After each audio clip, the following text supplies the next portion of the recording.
Sir एक आप वो बता रहे थे नीडल वाला केस की। हाँ, ये तो बहुत अच्छा किया आपने पूछा। मैंने आपके उसमें पॉडकास्ट में भी देखा है कि कुछ इस तरह के तंत्र मंत्र की बातें भी बहुत करते हैं। ये वाकई बहुत बड़ी इंटरेस्टिंग कहानी है। जब मैंने सुनाई थी तो यकीन नहीं कर रहे थे कि ऐसा भी हो सकता है। ये यूपी के ज़िला मेरठ का एक थाना लगता है किठौर। अच्छा। किठौर का एक गाँव लगता है। एक गाँव की लड़की थी, वहाँ पर उस लड़की के अंदर जिन्न आया करते थे। और जब जिन्न आते थे, जैसे जिन्नात बोलते हैं ना, तो जिन्न आया करते थे। तो जिन्न कुछ इस तरह से आते थे कि उसके यहाँ उसे जब पता चल जाता था लोगों को, तो उसके घर में बहुत लंबी लाइन लग जाया करती थी। अब वो कुछ ना कुछ पढ़ के देती थी, कोई बीमार है, कोई कुछ दिक्कत है, तो वो पढ़ के देती थी उससे पानी में या किसी चीज़ में, तो आदमी ठीक हो गया। इस तरह चल रहा था। तो उस लड़की के पापा बहुत ज़्यादा खुश थे कि यार मेरी लड़की पे जिन्न आ रहे हैं, और इससे इनकम भी कहीं ना कहीं हो ही रही थी उससे। जो मतलब वो लोगों की हेल्प कर रहे थे। हेल्प भी कर रही थी, वो जिन्न हेल्प कर रहा था लोगों की। अच्छा, क्योंकि हमने ऐसा सुना है कि कभी किसी लड़की के शरीर पे जिन लग जाए तो उसकी तबीयत खराब करना, उसको परेशान करना, ऐसा होता। वो उन्हें लगता था कि ये जिन्न अच्छा वाला है, ये मदद कर रहा है। अच्छा। तब लोग आते जाते थे। तो जिन्न की पता कैसे चलता था कि उस लड़की को तकलीफ होती थी, किस शरीर के किसी एक हिस्से में उसे बहुत दर्द होता था, और दर्द होता था तब पता चल जाया करता था कि अब जिन्न बाहर निकलने वाला है। तो जिन्न जब निकलता था वो सुई के रूप में, निडल के रूप में निकलता था। और निडल जो होती थी तो उसे वाकायदे डॉक्टर निकालता था, और निकालने के बाद पब्लिकली दिखाया करता था कि ये रहा जिन्न। इस तरह से ये जून 2003 की कहानी है। ये उन दोनों इतनी ज़्यादा चर्चित रही थी ये कहानी, क्योंकि अब जैसे अब आजकल तो पॉडकास्ट चल रहा है, ये तुम्हारा सोशल मीडिया है, इलेक्ट्रॉनिक मीडिया बहुत ज़्यादा हावी है। पहले सिर्फ प्रिंट मीडिया ही हुआ करता था ज़्यादातर, लेकिन इलेक्ट्रॉनिक मीडिया ने भी अपनी दस्तक देनी ज़्यादातर शुरू कर दी थी। नए नए न्यूज़ चैनल आने लगे थे, तो ये बहुत हाईलाइट हो रहा था। तो मीडिया वालों के लिए बड़ा इंटरेस्टिंग वो था कि यार ये सचमुच के जिन्न निकलता है या वैसे ये कहानी बनाई जा रही है। तो अब जब भी मीडिया वालों को इंतज़ार था कि जब इसको तकलीफ होगी, जब इसके अंदर का जिन्न निकलेगा तो देखेंगे। और वो सचमुच जब उसका ऑपरेशन किया गया तो उसके अंदर से एक सुई निकली। अच्छा। और ये मेडिकल जो हॉस्पिटल है मेरठ का, वहाँ डॉक्टर ने जो उसके निडल को निकाला तो उन्होंने कहा कि निडल तो निकली है सचमुच, लेकिन ये निडल कुदरती नहीं है। मतलब कोई ऐसा कि सब कुछ बन गया होगा अपना आप, ये तो बनाई हुई किसी मशीन के द्वारा बनाई हुई है। इसका मतलब ये कि इसके अंदर डाली गई है। अच्छा। अब ये बात उस ज़िले के एसपी को बहुत ज़्यादा अजीब लगी कि यार इस लड़की के अंदर से, इसका मतलब हर बार निडल निकलती है, हर बार सुई निकलती है, तो कोई ना कौन है। तो पहला जो शक गया था वो उसके पापा पे गया था कि इसका मतलब पापा ही ये नाटक कर रहा है, इसके घर पे लोग आते हैं ताकि थोड़ी इनकम जनरेट हो, और ये पागल बना रहा है, मतलब पागल बना रहे हैं, पैसे कमाने के लिए कर रहे हैं।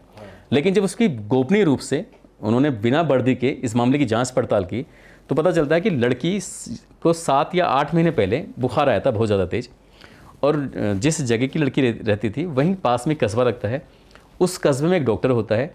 डॉक्टर ने उस लड़की का इलाज जब करना शुरू किया तो उसको देखने के लिए, जैसे कई बार होता है ना कि पर्दे के पीछे मरीज़ को देखते हैं, लिटा के देखा तो उसने मरीज़ को देखा, तो मरीज़ के अलग अलग हिस्सों को उसने छूना शुरू कर दिया। मरीज़ ने की लड़की की उम्र 14 साल थी, वो बहुत खूबसूरत थी। एक तो होता है ज़्यादा, तो वो उसको देख के थोड़ा लट्टू हो गया। तो उस लड़की ने कोई विरोध नहीं किया, ये सोच के कि शायद हो सकता है कि ये जांच का हिस्सा हो। तो उसे अच्छा सा लगा। उसने 2-3 जांचें लिख दी कि आप कल भी आना, परसों भी आना, ये वो। तो वो लगातार 2-3 दिन तक उसका साथ उसने उसके बैड टच किया उसकी बॉडी पे हर जगह। लड़की ने इसका बुरा नहीं माना, क्योंकि वो शायद नादान थी और इसलिए उसने इसका फ़ायदा उठाया।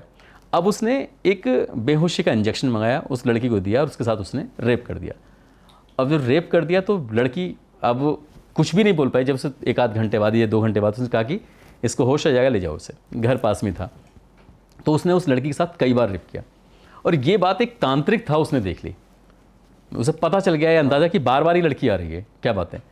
तब उसके दिमाग में ये आइडिया घुसा था कि हम इसके अंदर निडल डालेंगे और ताकि ये बार बार विजिट करे। हाँ, ये बार बार विजिट करे, और हम जब इसे निकालेंगे तो बताएंगे कि जिन्न है इसके अंदर। अच्छा, तो उन्होंने मिलके फिर इसमें वो वैसा डॉक्टर नहीं था पढ़ा लिखा, वो झोला छाप था। अच्छा। इस तरह से 5 लोग शामिल होते हैं और पिछले 6-7 महीने से उसका रेप कर रहे थे वो, और उसके अंदर निडल डालते थे ताकि वो 2-4 दिन के बाद उसे तकलीफ होगी, फिर वो आएगी और उसके बाद फिर हम ऐसा करेंगे। तो उधर जब निडल निकलने वाली बात होती थी तो इलाके में शोर मच गया कि देखो यार उसके तो जिन्न निकल रहा है। तो उस लड़की, वो तो खुद तकलीफ में थी लड़की, और लोग उसका कोई पानी पड़ा हुआ पी रहे हैं ठीक होने के लिए।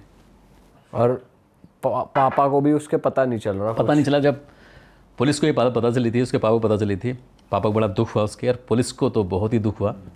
और पुलिस ने बताते हैं कि उन 5 को खूब जम के कूटा था। अच्छा। तभी से उनकी शिकायत करी थी। उस दौर में जब मीडिया वालों से अगर बात करें तो उन्होंने कहा कि उनको बहुत अच्छे से, आज भी वो लोग हैं जिंदा, वो लड़की भी है। और जेल में होंगे वो या बाहर? अरे बस हमारे देश का कानून ऐसे ही है, इतनी तिकड़मबाजी लगाते हैं लोग, बाहर निकल आते हैं। लोगों का भी मानना पड़ेगा कि कुछ भी मान रहे हैं कि भाई ये तो है कि आदमी कुछ मानने तैयार है, लेकिन ना कोई जादू है, ना टोना है, कोई नीडल है, ना कुछ नहीं है, सब बेकार की बातें हैं। लेकिन जब मान रहे हैं तो भाई आप मान रहे हैं। हद हो गई यार, बताओ। सर मैं वैसे थोड़ा ऑफ टॉपिक जा रहा हूँ, बट मेरे को जानने की क्यूरियोसिटी है कि ये पानी को फूंक कर देना, ये क्या कॉन्सेप्ट होता है? मैंने काफ़ी सुना है कि ये मस्जिदों में वहाँ पर ऐसे दिया जाता है लोगों की प्रॉब्लम सॉल्व करने के लिए, तो क्या होता है ये? कुछ लोगों को ऐसा लगता है जैसे कि अभी रमज़ान का महीना चल रहा है और मौलाना साहब बहुत देर तक तरावी की नमाज़ पढ़ाते हैं, तो तरावी की नमाज़ जो होती है उसमें कुरान शरीफ ही पढ़ा जाता है, क्योंकि उनको रटा हुआ होता है वो। और जब मौलाना साहब लगातार वो उसके बारे में बोल रहे हैं, एक पारा, 1.5 पारा, 2 पारा इस तरह से पढ़ते हैं, तो वहाँ जो बहुत सारे लोग होते हैं ना, तो मौलाना साहब के पास पहुँचते हैं और जाकर कहते हैं कि मौलाना साहब ये प्लीज़ इसमें फूंक मार दीजिए। तो वो ऐसे फूंक मार देते हैं उसके अंदर, तो उससे लगता है कि उनको कि फ़ायदा देगा ये पानी। तो उस पानी को कुछ लोग पी लेते हैं, घर पे लेके आते हैं।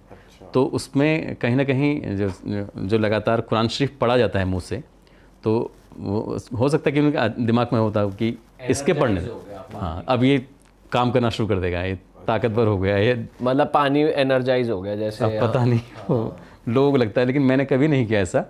मैंने अपनी आंखों से देखा है कि पानी, तेल ये पड़वाते हैं ऐसे, फिर उसको पी लेते हैं। अच्छा सर, आप एक पाकिस्तान की ट्रू क्राइम स्टोरी बता रहे थे, बड़ी शॉकिंग थी वो बताओ ज़रा ऑडियंस को। वो वाकई जिसने जब उस कहानी को सुना है, तो अक्सर होता है क्या कि हिंदुस्तान पाकिस्तान में हमें से 36 कांगड़ा रहता है, तो इंडियन साथी जो होते हैं वो कहते हैं कि पाकिस्तान में तो ऐसे ही होता है, वहाँ के तो हर तीसरा आदमी ऐसे ही करता होगा। लेकिन वो हर तीसरा आदमी तो खैर नहीं करता होगा, लेकिन वो कहानी वाकई पाकिस्तान के इतिहास की पहली ऐसी कहानी थी, जब लोगों ने सुना था तो उन्हें यकीन नहीं हो रहा था कि ये ऐसा कैसे हो सकता है। लेकिन जिसने किया था, जब उसका इंटरव्यू पाकिस्तान की मीडिया ने किया, तो सचमुच ये बात सही थी। कितने साल पुरानी बात है सर? ये शायद बात है साल 2010 के आसपास की। एक लड़का जिसका नाम रियाज होता है, पाकिस्तान का एक सरगोदा एक जगह लगती है, वहाँ का रहने वाला, और वो शहर जा रहा था कमाने के लिए। ये पाकिस्तान का ही कराची शहर है, वहाँ पर वो जॉब की तलाश में जाता है। कई दिन इधर उधर घूमता है, आखिरकार कराची के एक कब्रिस्तान में उसका नाम था वज़ीरा पहले से ही कब्रिस्तान में माली का काम करता था। वक्त पड़ने पर कब्र की खुदाई भी करता था, वक्त पड़ने पर कब्रों की साफ़ सफाई भी करता था, तो वो वहीं पर काम करता था। उसने कहा कि वज़ीरा को एक साथी की ज़रूरत थी, तो वज़ीरा ने अपने साथ उस लड़के को रख लिया। तो ये ऐसे लगातार कई साल तक वो उसके साथ रहा। लेकिन बीच बीच में क्या होता था कि वो अचानक से गायब हो जाया करता था। रियाज नहीं, वज़ीरा पहले से काम कर रहा था। जब वज़ीरा गायब हो जाया करता था, तो रियाज ने इसने पूछा कि तू कहाँ जाता है, अचानक से गायब हो जाता है, बीच बीच में दिखाई नहीं देता। तो एक दिन रियाज ने उस वज़ीरा का पीछा करना शुरू किया, तो पता चला कि उसने वो कब्र के जो पैरों के साइड वाला हिस्सा होता था, उसमें से पटरे वगैरह हटा गए और वो अंदर कब्र के अंदर चले जाया करता था, और उस कब्र में जाता था जिस कब्र में किसी लड़की की, किसी महिला की लाश होती थी। और वो जैसे आज कोई महिला मर गई, ये लड़की मर गई, तो उसके मरने के बाद उसे दफन करते हैं, तो वो जगह होती है ताज़ा, उसको बहुत मेहनत से नहीं खोदना पड़ेगा आपको। तो इसी हिसाब से वो कब्र के अंदर गया, और अंदर जाने के बाद उसके साथ आधा घंटा, 1 घंटा, 1.5 घंटा जो भी होता था, वो वक्त बिताया करता था। यानी कि उसके साथ वो अपना जो सेटिस्फाई होकर आता था, गलत काम करता था, गंदा काम करता था। और वो ऐसे लगातार चल रहा है उसका।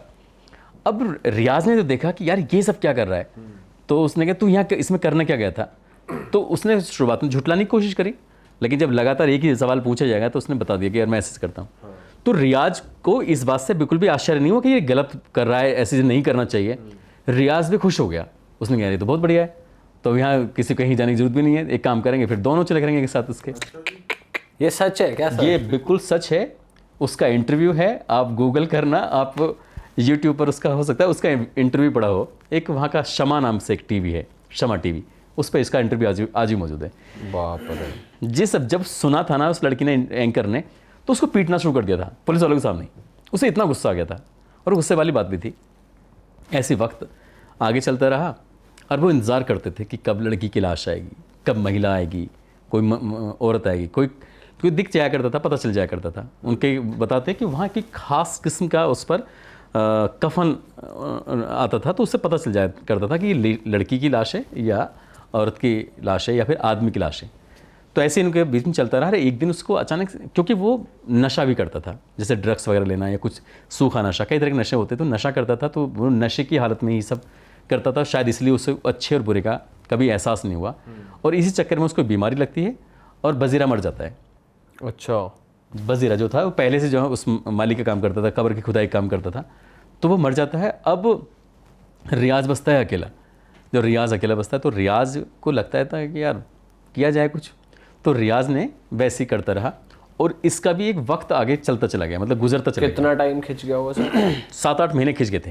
ये 3 साल तक तो दोनों ने साथ मिलके सब किया। 3 साल तक ये करते रहे? हाँ, वो इंतज़ार करते थे कब औरत की लाश आएगी और कब उसके साथ करेंगे। उसके बाद फिर नंबर आता है रियाज का। रियाज भी वैसे ही करने लगा, और ये करते करते करते 6-7 महीने का वक्त गुजर गया। एक दिन एक लड़की की लाश जब आई, इस बीच में ये भी पता चला था कि जो कब्रें होती हैं, जैसे किसी को बिल्कुल कंप्लीट तरीके से दफनाया जाता है, मिट लगी होती है, लेकिन जब भी कभी घर वाले अपनी परिवार के किसी सदस्य कब्र को आकर देखते थे तो कब्र का हाल कुछ अजीब होता था, और वो शिकायत करते थे कि ये सब क्या है। तो ऐसा भी होता है कि बीजू नाम का एक जानवर होता है, वो कब्र में खुदाई कर देता है, वो अंदर जाके उसे खाता है बॉडी को। तो कहते थे कि हो सकता है कि जानवर आया हो, उसने ये सब किया हो, लेकिन वो इंसान था जानवर जो ये सब काम कर रहा था। अब रियाज ने एक दिन एक लड़की की लाश जब आती है तो उसके बाद फिर दफन हो गए और उसके अंदर चला गया।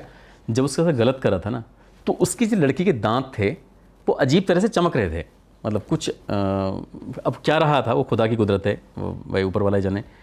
अब उस लड़की की आंखों में से भी रोशनी निकलने लगी, अजीब तरह की रोशनी, और वो इतना ज़्यादा डर गया रियाज, इतना डर गया कि उस कब्र से निकलने बाद वो चीखने लगा, उस कब्र में निकल कर वो भागने लगा बस।